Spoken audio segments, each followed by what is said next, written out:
that was not on my bingo card this year. Oh my God, I can't believe that happened. Not on my bingo card for 2024. Really?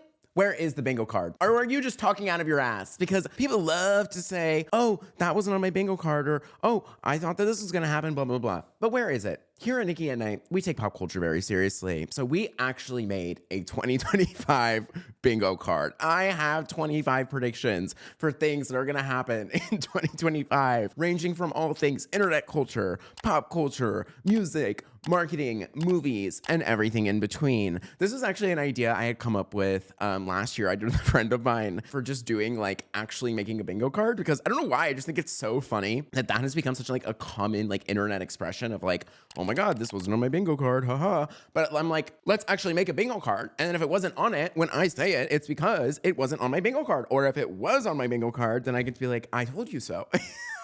And it's fun. You get to like track it throughout the year and see like, you know, if you get a bingo, when do you get the bingo, you know, or maybe you get 5 things, but they weren't actually in a perfect line. So we are making a bingo card, and I highly encourage all of you in the comment section, make your own bingo cards. Oh my God. You can even just like type out, you know, 25 predictions in the comments or whatnot. Or I can like link a thing to like Canva or something down below. Maybe that would be fun. And you guys can share your bingo cards and tag me on your story. Please, please, please. I would love to look at them. Oh my God, tag me on Instagram. But with that being said, let's dive into this week's episode of Nicky at Night. Also, I would like to say thank you so much. We hit 50,000 subscribers. Ayy. That was such an incredible goal. I mean, it felt like so out of reach for a while, but then we really fucking pulled through, and people really liked the how Celebrity Obsession killed personal style episode. Like that was really the one that got us there, if I'm being honest. And that was so cool, really, like as a creator and somebody doing this for the first time, like very vindicating to me, because I get trapped in this mindset of like people only really want to watch me if I talk about music, because that's like notoriously just always the thing that does the best. And I love music. Like it is such an integral part of my life. I mean, I consume hours of it on a daily basis, but it's not, sometimes I don't want to talk about music. You know, there's other things going on in the world. So the fact that I could do like a video essay about fashion, and people were just so into it was like really awesome and beautiful, and like meant a lot to me as a person. So thank you so much for watching that. And to the many, many new people here from this month, welcome. I'm so excited to have you, and thank you all for all the time you guys spent listening this year. It's absolutely insane. I think that 2025 is really going to be our year. So many like random amazing things have happened in the past week that you guys have tagged me in. Like one of my quote, "It takes 10 years to be an overnight success," was featured in the Google Year in Search, which was freaking awesome. The Trisha Paytas episode got reposted by Trisha Paytas herself, which was really insane and cool. And then also randomly, the director of Wicked even reposted me on his story the other day, because I made a video talking about the political symbolism in Wicked. So Nicky at Night is on the up and up for 2025 is what I'm trying to say, okay? And you are an OG, don't forget it. I wish I had something to give you, or like a name to call you. Come up with one in the comments if you have it. So with that, my first thing on the list is Trisha Paytas Skims campaign. I don't know why I can see this in my mind so clearly. Like Skims loves to just like ride the wave of like a viral internet moment when when a person's like having their big thing, and it's all shapewear. And I know a lot of it. I mean, some of my friends who like to buy a lot of like plus size clothing have said that they love Skims. Like it genuinely is good for that. And like, I just can see Trisha Paytas doing it. I want them to do something where she is like, you know, doing like a classic, like hot, you know, car wash, but it's like on the pink G-Wagon, like something like that. I don't know how to explain it. I just feel like it's going to happen. Number 2, TikTok loses Supreme Court case. I am confident that this is going to happen. I hate to say that that is true, but I'm pretty confident. I think that people are very overtly optimistic. I don't understand how you think that a Supreme Court is like not willing to protect women's rights, is going to protect an app owned by China. Like, it's just not going to happen. And that is really deeply sad for a multitude of reasons. Number one, I think people get so like, oh, like creators are finally going to have a real job, and not take into account the thousands of employees that TikTok as a company employs, the thousands of companies that CapCut is owned by TikTok employs, then all of the small businesses who exist because of TikTok Shop and their small revenue, and even bigger than that. Like, think of every marketing team, every media company, right? Like the New York Times, Complex, the Washington Post, BuzzFeed, any media company has a social media team, right? The second TikTok goes, half of those employees no longer have a necessary job. And also, you think any advertising agency, any of the people who do stuff on TikTok, any of the people who are salespeople for marketing and advertising agencies who pitch TikTok products, any people who works, again, in experiential events like marketing, like so much of the way we communicate and the way these companies focus, sending a message out into the world is through TikTok. And the second that that app disappears, all of these teams get cut in half.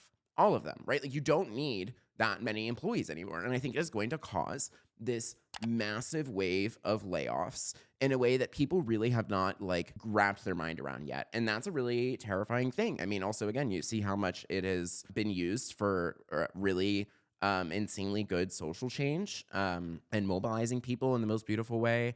And it's also, again, like very hypocritical, in my opinion, that like if TikTok was such a big national security threat, why did both presidential candidates, a former president and a active vice president, use TikTok in their campaign? Why do they have it on the phone of government employees running these campaigns, doing these things? Almost as if it's not that big of a threat, almost as if they acknowledge that the very, very, very mild security risk it could possibly pose is significantly outweighed by its benefits to gather an audience and reach people. And additionally, it's like very upsetting and scary for the future of America, because if they like really wanted to protect people from, you know, this like data mining usage and like gathering people's data, they would just pass laws that protect the amount of data that apps are allowed to collect. Like the UK and the European Union did this years ago. Years ago, they have been regulating big tech. They don't allow them to harvest certain things about people's data, their location, the different specific demographic data. Like it is literally illegal to do that. So that applies to not just TikTok, but all of the apps. All of them, from Uber to DoorDash to Instagram to Facebook, YouTube, like all of it. And what's really sad is that America's like not even willing to take that type of step. You know, like if they were really scared about this idea of a national security risk, then and thinking that gathering data is harmful, then they would do that. But the reason they don't do that is because the American government loves your data. That's literally why. It's crazy. So that is really, really terrifying. And with that, my third prediction is we are going to see the way the internet history moved with the death of Vine 2.0, where there's going to be this major mass migration towards YouTube as a platform. YouTube's really going to have a big moment. But I think something that's going to be fascinating is many creators can't cut it.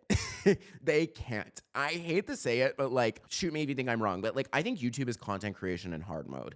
Like it is, even from somebody who has like got their initial start from TikTok themselves. I will post clips of like this exact episode and other episodes in the past. Literally the exact same thing. Nothing has changed. Then I've gotten like 1 million, 3 million views on TikTok. But the episode of itself on YouTube couldn't even crack 50,000 views. Like YouTube is difficult. You have to have scripting, you have to have editing, you have to have production, you have to design a thumbnail. Like there is so much more levels of intricacy that go into having a YouTube channel that I think a lot of these creators are not going to be able to figure out, which is very, very interesting. Like, especially when there were a lot of these creators, so I feel like got really, really big in these like first 2 to 3 years of TikTok, like 2019, 2020, where they were just like big on TikTok and Musically and made these 7-second videos like with their shirt off dancing to a sound and got millions and millions of followers, but then like never really built any substantial business in the years after that.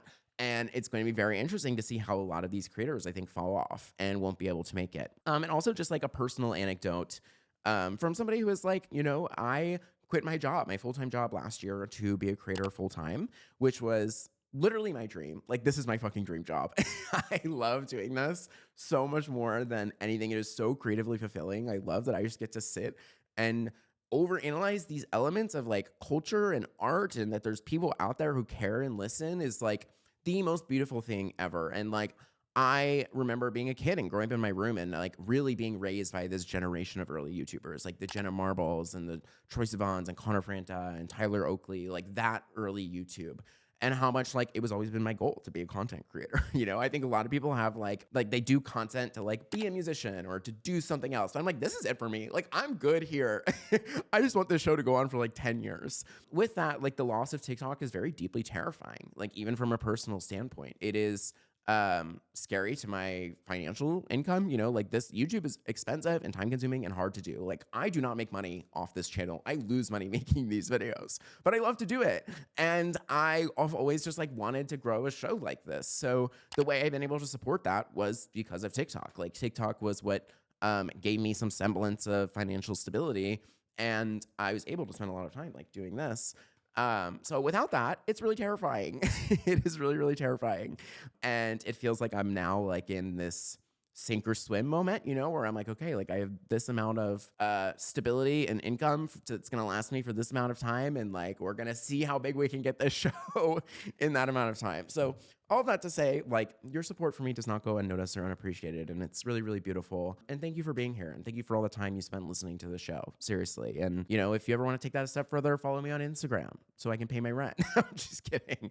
But seriously, thank you. So with that, more fun predictions. Number 4, Doechii is going to have a level of like breakout year as an artist that Chappell Roan had this year. I think she's going to have like a minimum of 50 million monthly listeners. She just checks all the boxes. The technique is there. The writing is there. Her performances are there. Like, oh, I feel like it's just a matter of time. And I feel like also she needs to go on like a big opener, like how Chappell opening for Olivia really got her like the exposure. Like I just need Doechii to open for like one big artist, you know, like one person who has a really, really big tour. And I think she's absolutely going to explode. Like the music is insane. I'm absolutely obsessed with her. I want to do a Doechii episode sometime soon. Number 5, Euphoria is getting canceled.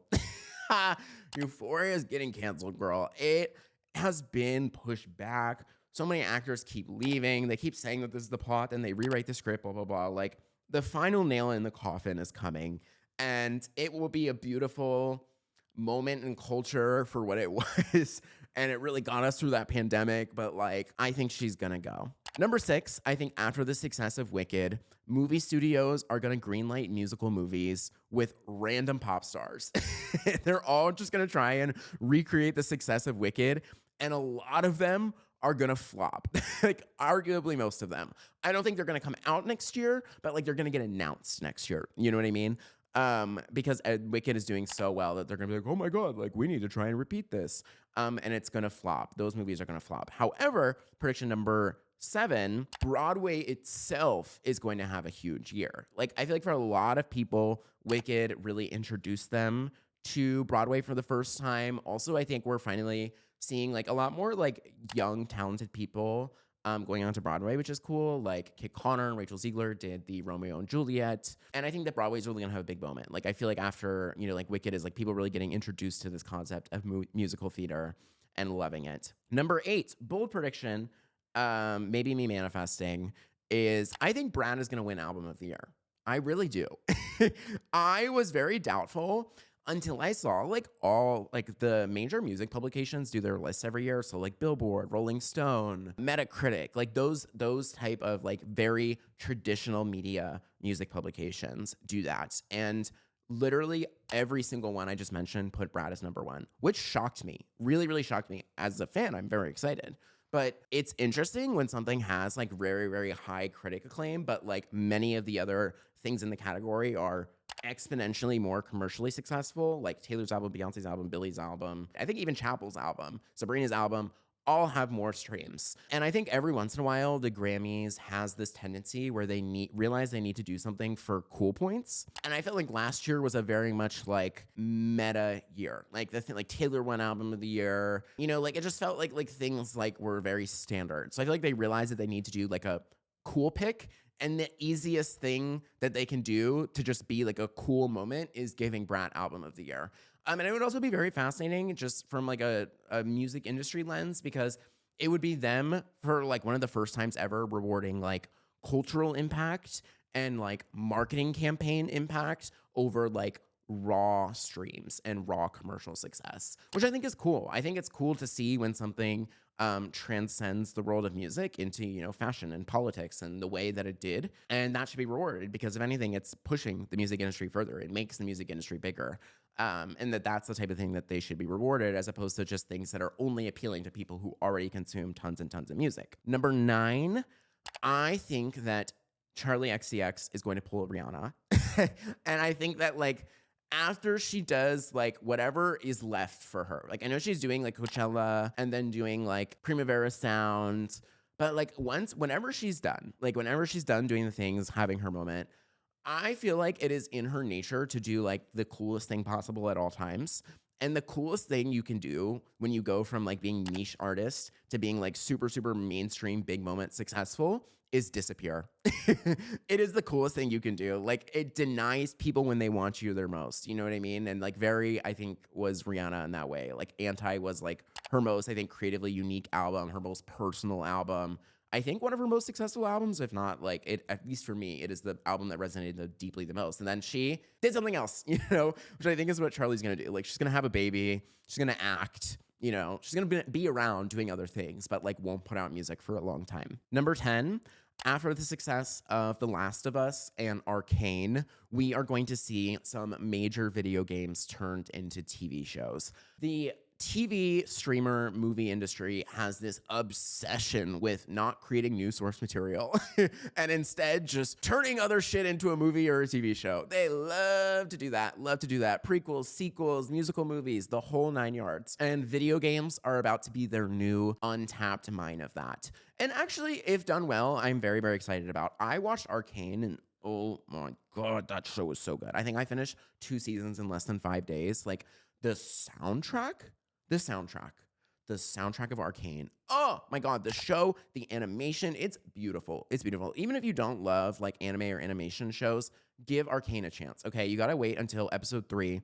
Season 1, the first 2 episodes are very boring, but then there's a major plot twist on episode 3 that's gonna change your mind. Anyways, I really think that that's gonna happen. Going off of that with number 11, Fortnite movie. I don't know why, I just feel it in my bones, right? Like, they love to take this big, successful thing and turn it into a movie. And it's like something that really, really appeals to kids. And they need more things that are appealing to kids in film outside of Disney. Because like what is really, outside of these Disney animation stuff, like what are kids watching? They're literally rewatching like remakes of The Lion King. Like we all had that already. They need new things. So Fortnite's gonna be made into a movie. I can feel it in my bones. I think Minecraft is already being made into a movie. Number 12, I think Coachella is going to have record low ticket sales. Record low. I have said this and I got a lot of hate for it when I made a TikTok about it. But like both Lady Gaga and Post Malone have already done Coachella before, okay? And like when you look at this lineup, especially when you look at these like mid-tier artists, right? Like the fact that on day 1, Lady Gaga, Benson Boone is number 3 on the list. He has 1 album. 1. Coachella, like back in the day, and it's like glory years, like you could not even get on there if you only had 1 album. Like you had to be like a icon of music to like be up there. And I think that they're missing a lot of these like good, juicy, like mid-tier artists that like aren't big enough to headline but are having a really big moment, right? Like great examples are of ones that they did get that are great is like Megan Thee Stallion and Charli. Great artists, but like we needed like a Troye Sivan, an Omar Apollo, a Remy Wolf, Tate McRae, like you know what I mean? Like these younger artists who are like starting to have some movement but aren't there yet. And Coachella is like completely run out of that type of tier of people. It's because like Sabrina and Chapel did it last year, Ray did it last year, I believe, Renee Rapp did it last year. And they need more of that. And I think that is really where this lineup is lacking. And I feel like pretty much anytime I've talked to any of my friends, they are very like, yeah, I'd go if it's free, but like, I don't want to pay for it. Also, it's fucking expensive to live now. Coachella is like a really expensive festival. You have to like drive into the desert and like get lodging or whatever. So I really think it's going to have a low year. Which is going to be interesting. 13, I think we are going to see the death of this obsession with cowboy core. I have a theory that the way Gen Z loves the cowboy boot is the way that millennials loved the mustache and like in 2015 putting an avocado on everything.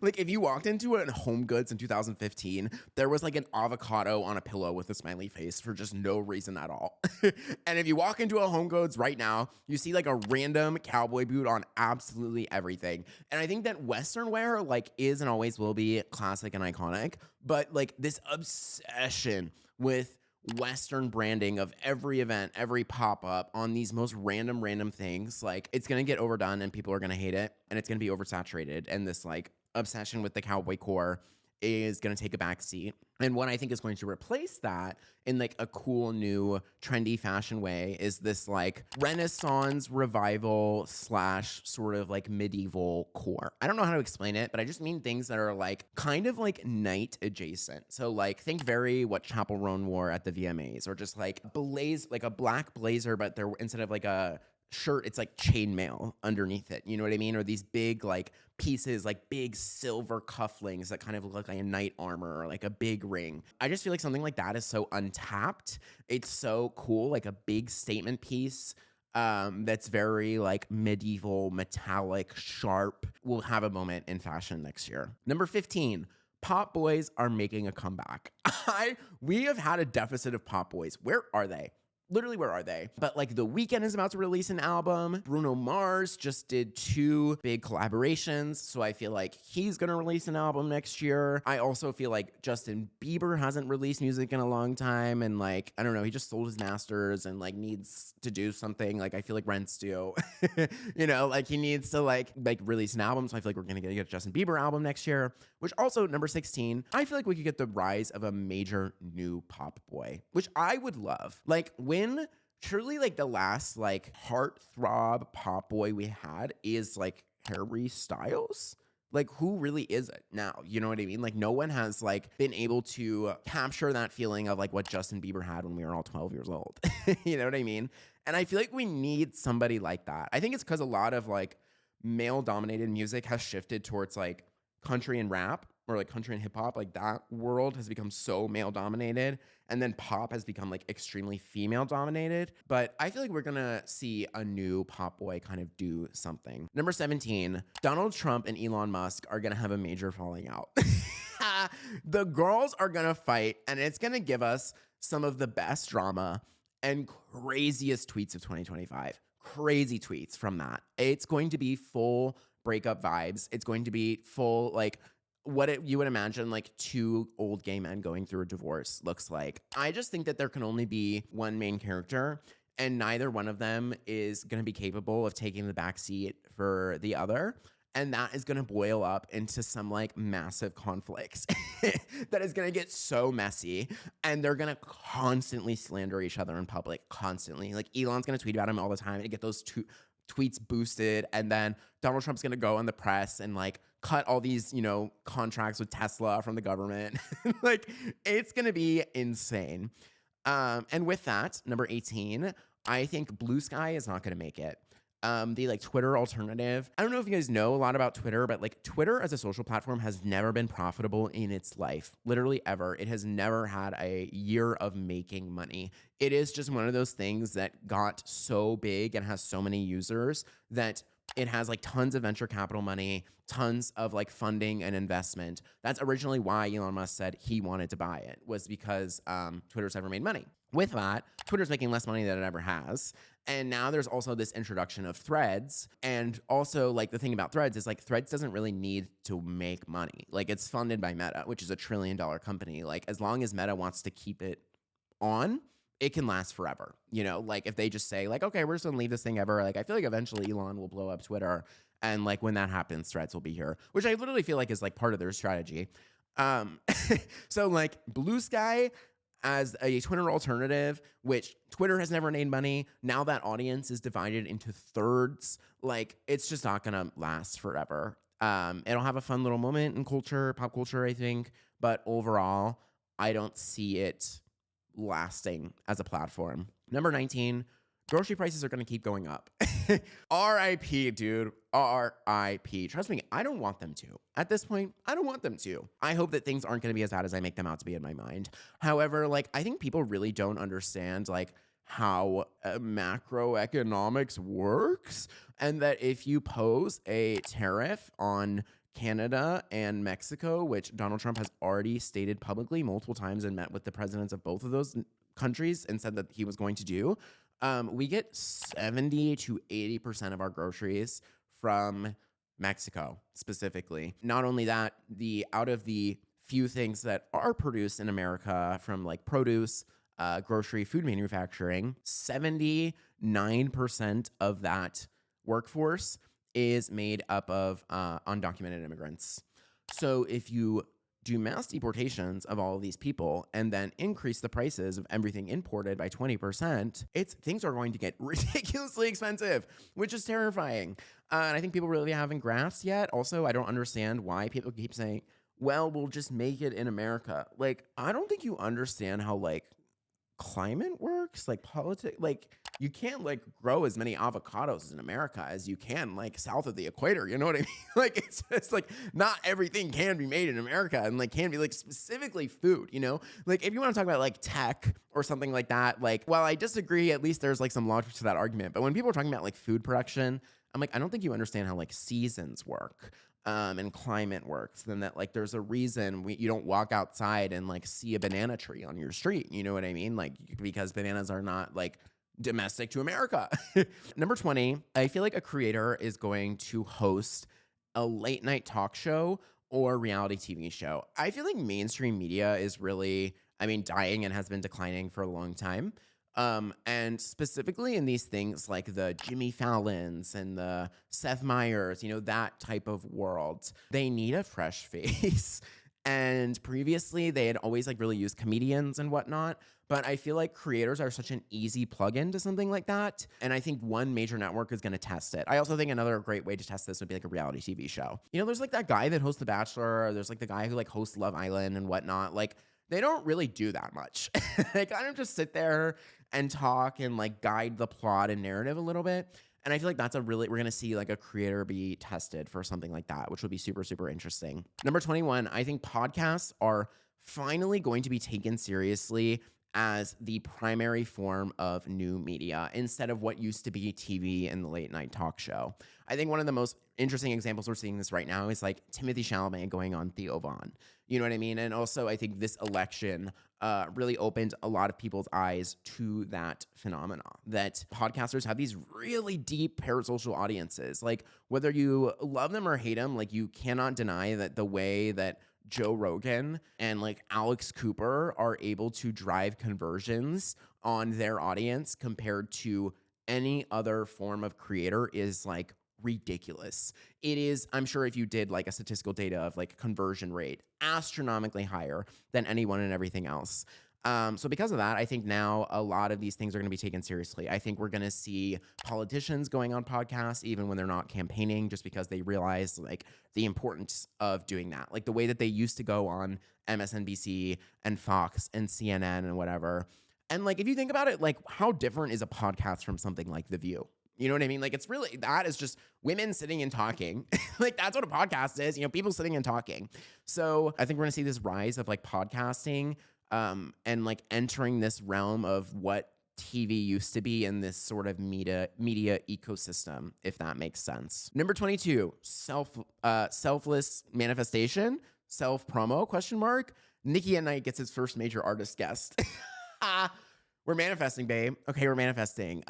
You know, if any major artist listens to the show and wants to come on Nicky at Night, like, hey, girl, you have an album to promote? And we were the number 2 music podcast on Spotify this year. Let's talk about it. Let's talk about it, okay?